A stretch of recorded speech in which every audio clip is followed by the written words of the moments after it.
Hey everybody, welcome to the Best of series. I just happen to be on the road right now, but happy Festool Friday. But I wanted to get this in so you understand.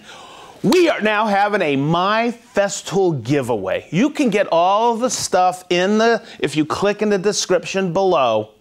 But you stand a chance of winning one of 5 starter sets, a CT15, ETS 125, a pre-filled 5-inch sustainer of paper, and the starter cleaning kit. Hey, you gotta get signed up because it ends on Sunday, March 31st at 11:59 p.m. Go to the description and click the link. This is the port that is on all the other saws. Okay, and you're gonna notice it's a higher degree. And what happens when this twists, happens? And you've had this happen, the hose catches, right?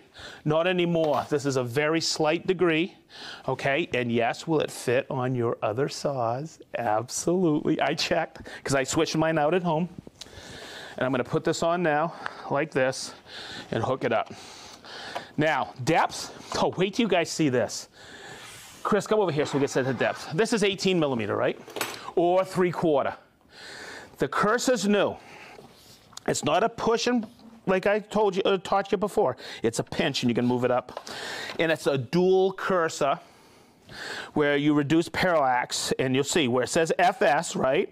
Always think when it says FS, that means on the guide rail. So always calculate it to the thickness of your material. And oh my God, what's this? And that's 3/4 right there. I could set it just like that, look, because you have the dual scale. What I like to do is just take a quick rule or a compound or a combination square, and I can just go across like this, and I can set that. But you have two. Now this bottom line is actually the full depth of cut off of the guide rail. So that's just something I like to point out. The FS means the guide rail, and it's on all our guide rails. It means something, I think, in German. I just think it means Festool Sedge. Okay, so there you go, and you have the two scales. You have imperial and you have metric. I've always used metric. I love metric. It makes it easy for myself. So that's how you do it. And also, once again, we have a micro adjust right here. You got a micro adjust, and once again, on the very top, you know this, that is a 5 millimeter recess, so I can dial it in like this with the wrench that comes with it. All right, so that's really nice. Now, it's the little things, okay? Watch. See these knobs? They've been redesigned. I don't know what it is. They're just more ergonomic. They're easier to twist, easier to get at. And when I look at this, I'm just going to twist them like this so we can look at setting bevels. Well, what I'm going to do first is what I always do, right? Is I have access to these knobs. You know what those do, right? Let's look at it really quick. Okay, it's the cam system, okay, to knock out the slop on the guide rail. So I'm just going to take it like this, and to get to it, look how it's recessed in here. This whole sole has been re-engineered, and I just tighten it up like this, and I just back it off, and I grab it here to check if there's any slop. We have some green pads on here so you can see. Here's the cursor. It goes from 0 to 45.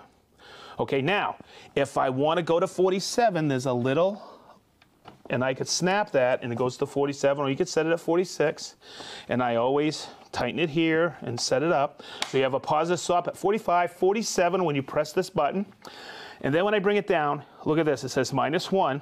You see how there's a hard stop on the steel right there? And back here. We got all of that in there, guys? Okay, watch, if I take it, I push it, and you'll hear it. It drops down to -1. Okay, and there's some cool applications for this. Hopefully I could show you a few later this year for the -1. I'm going to bring it back. I'm going to set it at 0. The other point I wanted to make out, or point out, I don't want to make out with that point, I want to point it out, is right here. You see these two little set screws? Those bottom here and here. You do not need to calibrate this. This is calibrated at the factory at perfectly 90.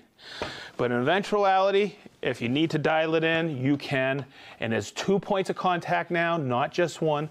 So it is really robust. Oh boy. Oh my God. Chris came up to me earlier a minute and he said, Sedge, I think this might be a long one. I go, I'm looking at the clock right now. It's going to be. I hope everybody's staying in there with me, please. Okay. You're good. Okay. Next, I want everybody to see this. I got my hand off the trigger. This is the new riving knife right here. And, I'm sorry. It's not a riving knife. This is the new anti-kickback. So this is one of the safest saws on the market.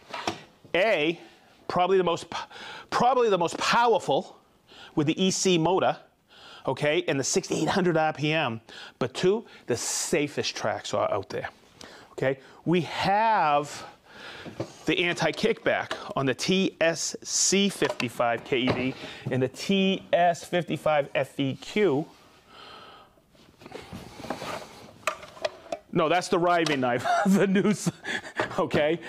Now we have the riving knife on this one. So what I'm gonna do is I'll talk about this in just a few minutes, but that is the window, and that doesn't come off anymore. It stays on there, even if I put the outside splinter guard. So I'm gonna set that up.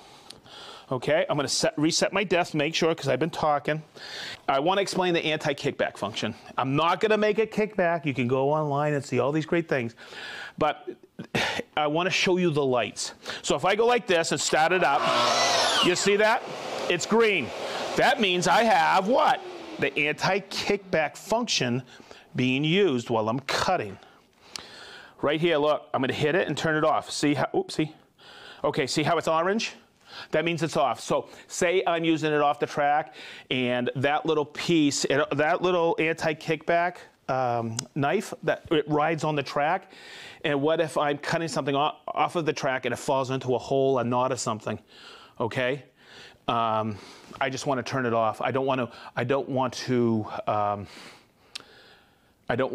stop the saw in the middle of a cut, so I turn it off.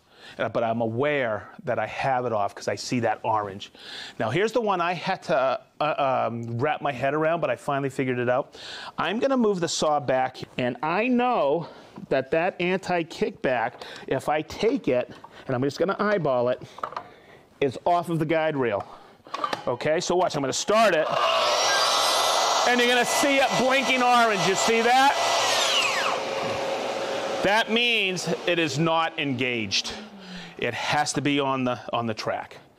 So that's what, if you see it blinking orange, once it gets on the track, you'll engage it again. Okay, so I'm just gonna do what I always do. I just verify, and let's make a cut. Now, I'm not going to push this too fast. And please stop. We're gonna have this next week at the show in Providence, Rhode Island. Please come by so you can see this, because this is, actually this saw is what I'm shipping to JLC. Okay.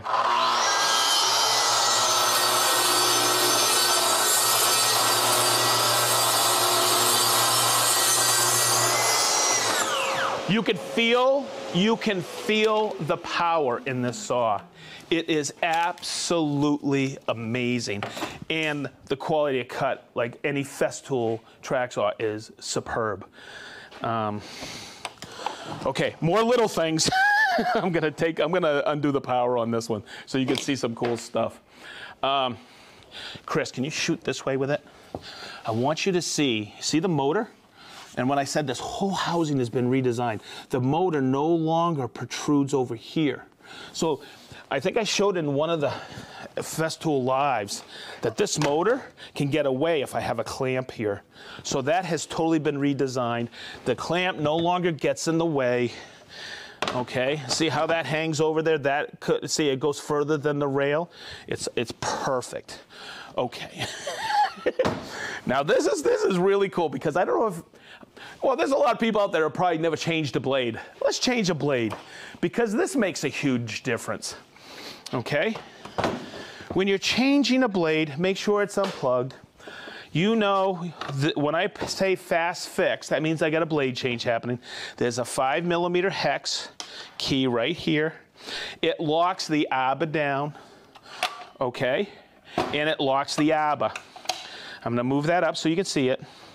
And do you notice something? It's sitting flat. Look at the handle here.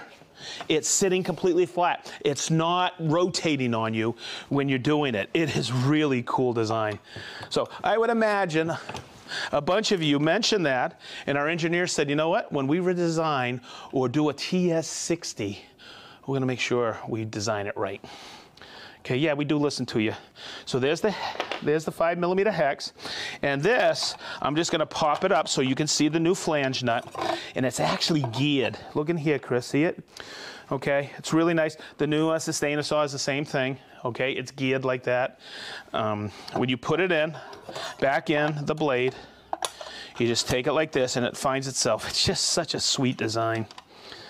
Okay, now, let's talk about plunge cutting, because I thought this was a great upgrade to the whole saw.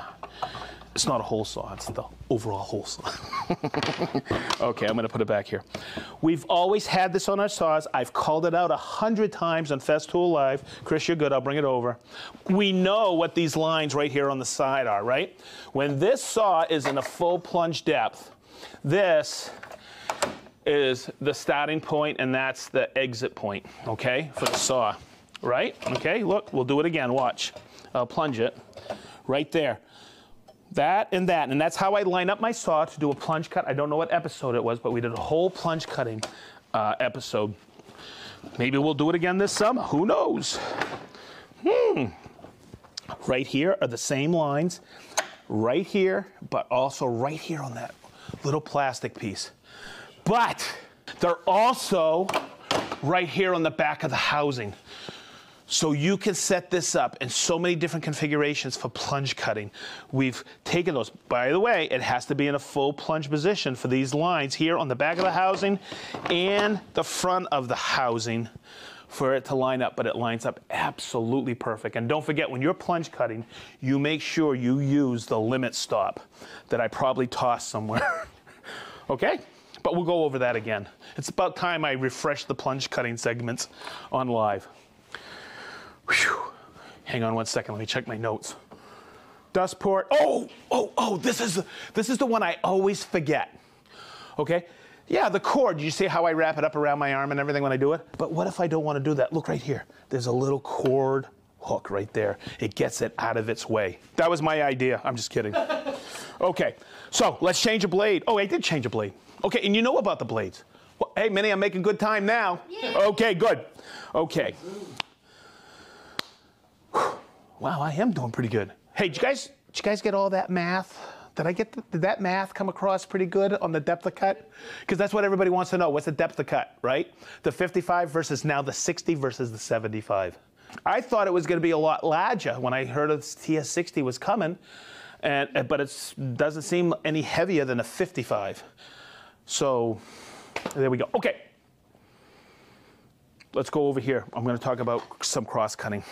But when I was setting this up today, I thought, you know what? I've seen 3 different styles of outside splinter guides. Okay, this was the original.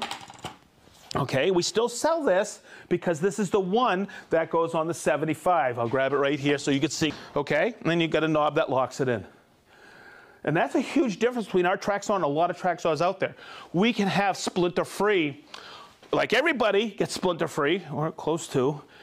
But also, we have it on the outside as well. Then we came up with this. This lives in the 55, and all the 55s, REQs, FEQs, and both the 2 cordless track saws. And that lived up inside the track saw. It still does, right here. But you have to take out that little clear window to put this in. And I usually have this just living on the saw all the time. Now, this one's a little bit different, but you do get an outside cut with it. And when you put it in, remember, you push this all the way up. This goes and hooks on the outside like this and slides in, and you get a nice outside cut as well. Okay, remember when you put this on, you push it down to the ground like this, and you're ready to go. Okay? Chris, I want you to shoot over here and look at both these K-Pi. By the way, that's plural of K-Pex as K-Pi. I think everybody knows that. But if we look at the footprint standing upright in the portable position, the rolling position with the stands, they're identical. All right, it's because this is the KSC60. It has a smaller footprint, but to go on the stand, it's the same stand. We have this bracket right here that you mount the KSC60. The footprint is actually this big. I'll give you dimensions in a few minutes. Okay, and you can level it up and everything. In the previous episode, I don't know if I showed you this, but you can store extra saw blades on the bottom of that bracket. But here's where it starts to hit. I'm going to take it, I'm going to tilt it down here so you can see it. All right, and we'll leave them here. But you can see the height's different and the overall footprint of the base is different. Now this question came up, and the reason I'm mentioning this is because someone said, hey, I'm gonna build this in. I'm not gonna get the stand. I wanna build it in. I wanna save some space in my shop at home. It's never gonna leave. So if we look at the footprint, I wanna get some measurements to you. Peyton. So your dimensions, okay, are pretty simple. It's 27 by 21 with a 25-inch height. I put it in imperial for you. This one over here, the KS120, is 32 by 24, okay, by 28. Now, you may measure this and go, ooh, that's a lot smaller than 32. Watch. What I measure in my shop at home is from here all the way back. The rails don't go out. It's a rail forward design. So it goes up against the wall in my shop. And I'm getting ready to build a new miter saw stand, and this is 32, where this one I could save a few inches when I build it in. And from the back of the turner here to here, that's 27. This footprint here is pretty short. It's about 14, 13 inches. So I wanted to point that out to you. It's got a small footprint, and when it's up, it's about, you save about 3 inches in height. So if you're building into maybe a little cubby area in your shop, you save some space. Did that make sense? I'm hoping. Okay. Now, what I want to talk about, it's obvious, and I'm going to use this for the US-Canada market because we deal here with Imperial. All the metric is on the website, but this has got a this 60. It's a 60 millimeter diameter blade. It's actually a little bit more. No, it's got a 60. I'm sorry, time out. It's got a 60 millimeter depth of cut. This one I believe is 88. So I'm going to go back and forth because someone asked me, why do I need this? And they were trying to decide between the two. And this happened yesterday, in fact. Somebody came here and said, I'm looking at this, but man, I'm always going to buy bigger. So I'm going to go over some dimensions with beveling and also in depth. This right away has a 3.5 inch depth of cut. So you can do a typical nominal 4x4, right? This one has a what? A 60 millimeter depth of cut, but a 2 3/8 depth of cut, or just about 2 3/8, roughly 2 3/8. So someone says, well, I may need that someday. So you got to ask yourself, how often do I cut that above 2 3/8? Really think that out, and that may help you out in a decision if you're trying to choose your first Capex. I hope that made sense, but I can tell you right now, in my shop at home, I have this, and I don't utilize that depth of cut very often. 2 3/8 would be more than enough. And I've thought about this, I've thought about this, and I've thought about this. I am rebuilding my miter saw station, and I may want a smaller footprint because this hits the bottom of my cabinets in my shop at home. Okay, so just a quick thought process. Now, here's another thing that's been a learning curve, and I wanted to coach people on this when they get it. So, let's talk about the bevel on this. Okay, I did recently. It goes 46, watch, I'll show you how it's done. You take it like this, and if I'm going to the right, when I'm standing this is to my right. I press this button here, and I go this way. Whoopsie. Yes, you have to take these off. Come on, I'm always used to the other Capex taking those off. Okay, and I'm gonna bring it. And if I push it again, this goes to 46 on the right. If I go to the left, okay, I can press it in and I can go to 47. then I lock it in. Now here's what I want to get across to you. I'm going to put it at 45. And this is where I run into this on both machines, and I started laughing when I was using this the other day. I know that I can get 1 9/16 inches. I can cut a 2x4 at a 45, but it has to be on the left side. I want to show you why.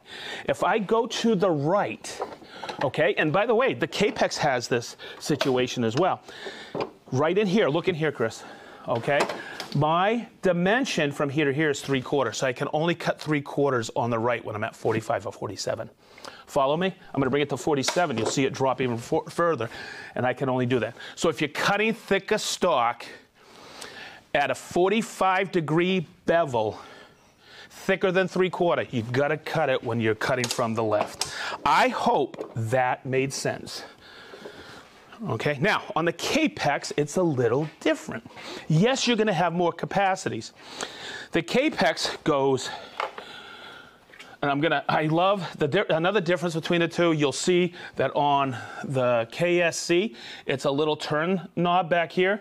On the Capex, you have, this is how you lock it. And I think that's sweet. I'm going to remove the fences here. Really easy. Whoopsie. Okay, and I've run in this before because I like to bevel everything on the right. That's just the way I am. I'm going to take it, and to go to the right, you have to turn this knob. Chris, get it on this. A lot of people don't know this. You have to turn that. That releases the little pin that stops at the 0-degree mark, okay? I'm going to take it here. I'm going to put it at 45, okay? And I want you to see this. By the way, this goes 47 either ways. I want you to come in here, and once again, you have your limitations here. Your board will hit here. So it's a thinner thickness here versus the other side, and I'll show you that. This here is 1 3/8 or 35 millimeter. I'm going to get the hole down here, and I'm going to bring it. Now I'm going to switch it over, and I'll bring it over here. And Chris, you'll see this in here. I have a much bigger thickness that I can bevel here on the left, and that is 55 millimeters or 2 3/16. Whew. I'm so glad I wrote that all down on these extensions. Can you see it in the? Just a little bit, okay. Because boy, that guy really remembers everything. Okay. Oh my God. All right, that brings me back to 2007, my first year with the Domino. I had stuff written all over these rooms, so I remember. All right.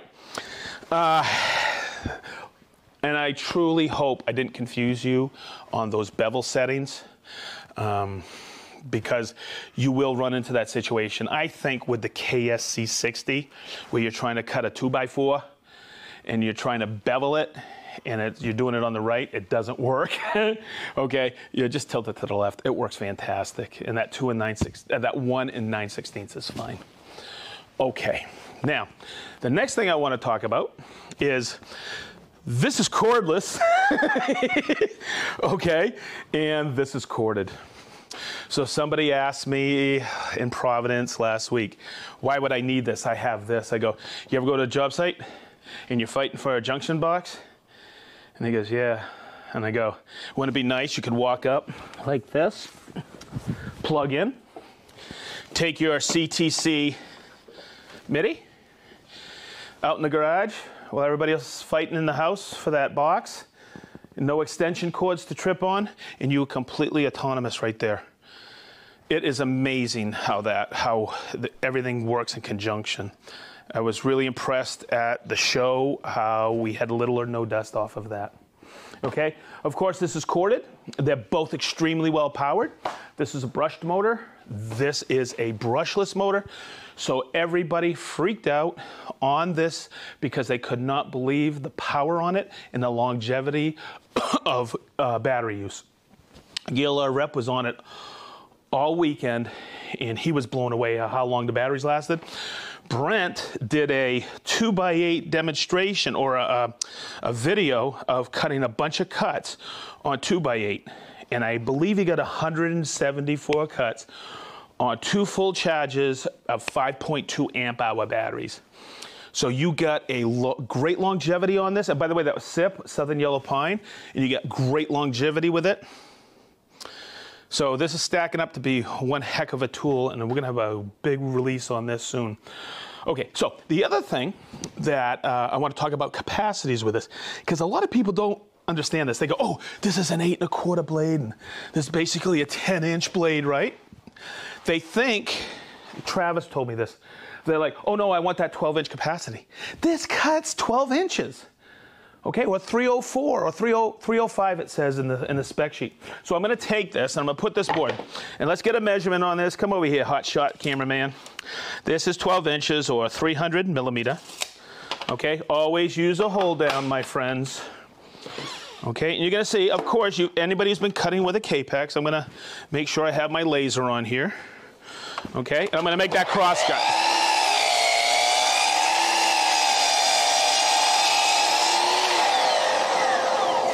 I'm going to take that same board, I'm going to bring it over here, and did you notice, hey, I'm going to make you run around, big unit. I need it. This is the hold down for the K-Pex, and it works on either side. One comes with it. It's one heck of a hold down. But on this unit, I'm going to put these fences on real quick. They're easy on and off. The K-Pex KS120 is an easy on and off as well. All right, but we give you one hold down. Okay, and I'm going to lock it in here, and it goes in from the back right here. There's a little notch. It's our typical, you may already have a screw clamp. I'm going to turn on, I turned on the laser on that. This has got a shadow line. I'll go over that in a minute. And I'm going to bring it down, so I lock my board in. Okay, and I'm going to make the cut.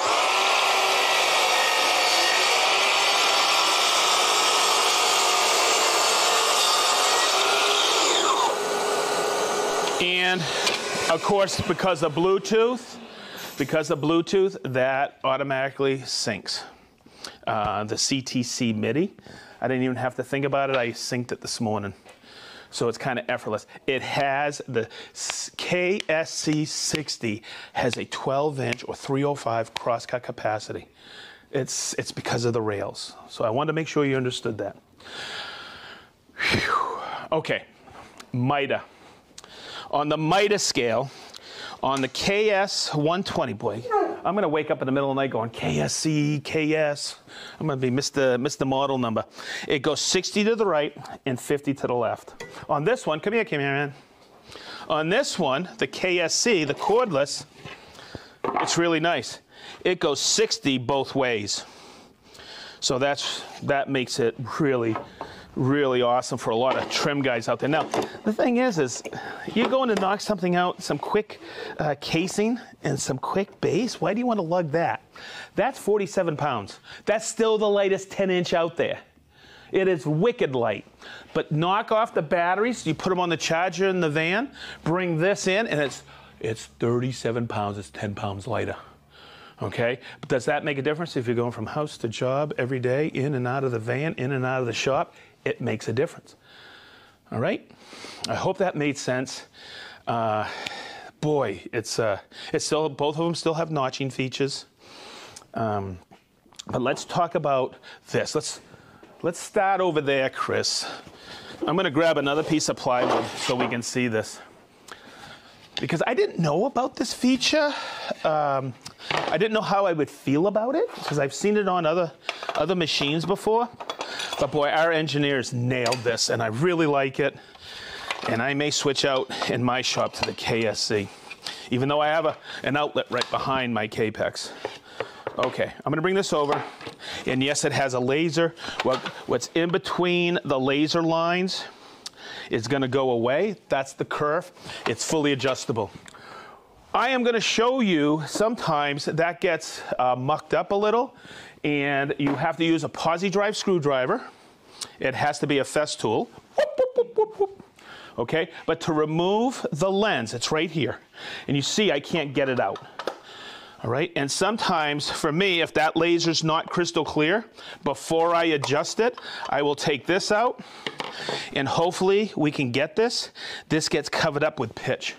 I've seen this lens completely covered up. So what you do is you just take a microfiber rag, you clean it off, and what happens is if that gets a lot of pitch on there, it'll start to diffract, and then you think you have to adjusted, and you don't, and you just take that posi drive number 2 and screw it right back in. Remember, it's got to be a Festool screwdriver. Okay, so let's go over here. And this is a little bit different, but once you get used to it, you can dial this in. When I say dial it in, your eyes can dial it in. And Chris, hopefully we can get this. There's a shadow line right here. And if we look, and I'm going to take it like this. And if you see, the shadow line is exactly in the center of the curve.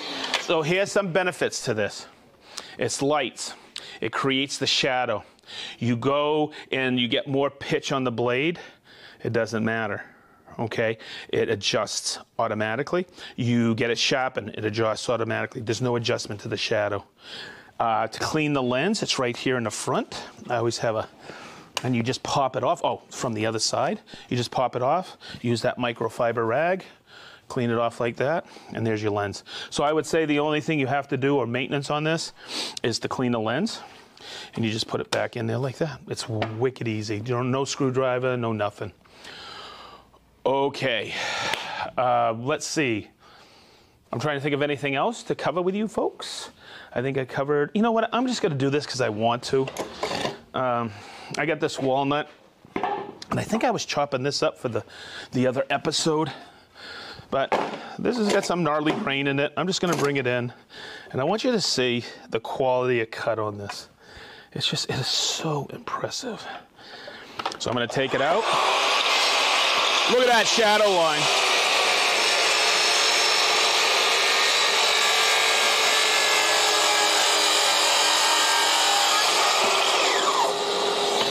I've seen so many people, even with the KS120, they take it and they think they got to do 2 or 3 cuts. You don't.